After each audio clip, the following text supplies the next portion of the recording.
Hello everyone, आज हम बच्चों को सर्दी खांसी से बचाने के लिए जो घरेलू उपाय अपनाते हैं उसके बारे में बात करेंगे।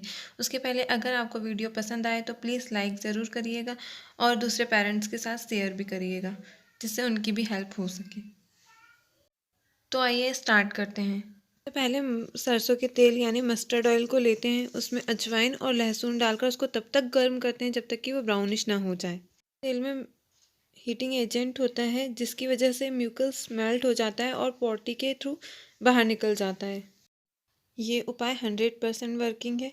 सरसों का तेल हमारे पूर्वजों के टाइम से ही यूज़ किया जाता है।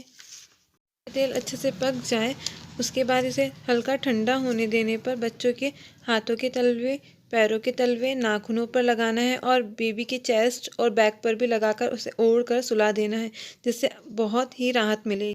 इस तेल को हम छानकर बॉटल में स्टोर करके भी रख सकते हैं और जब चाहे तब यूज़ कर सकते हैं। दूसरा उपाय है भाप वाली गोलियां यानी ब्रीथ इन कैप्सूल्स। ये कुछ इस टाइप से दिखती है और इसका यूज़ हम डिफरेंट टाइप से कर सकते हैं। फर्स्टली एक बर्तन लीजिए, उसमें 1 ग्लास पानी डालिए और इसको अच्छे से बॉईल होने दीजिए। जब ये बॉईल हो जाए तो इस कैप्सूल को कट करके इसमें डाल दीजिए। इससे जो स्टीम निकलेगी वो बेबी को दीजिए।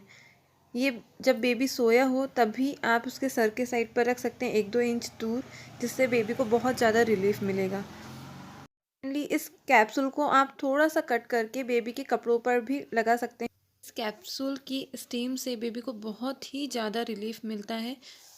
जब बेबी सोया हो तब आप इसको ज़रूर ट्राई करके देखिएगा। बहुत ही ज़्यादा असरकारक है ये कैप्सूल।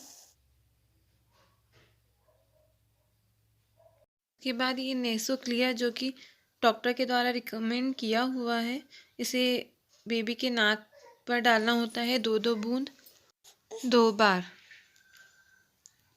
बेबी के म्यूकल्स मेल्ट हो जाते हैं जिससे बेबी को बहुत ज़्यादा रिलीफ मिलता है। ये आपको हर मेडिकल स्टोर में मिल जाएंगे। बेबी को मसाज देने के बाद आप किसी भी क्लॉथ को हल्का सा गर्म करके बेबी के चेस्ट पर और बैक पर सिकाई कर सकते हैं, जिससे बेबी को और भी ज़्यादा राहत मिलेगी।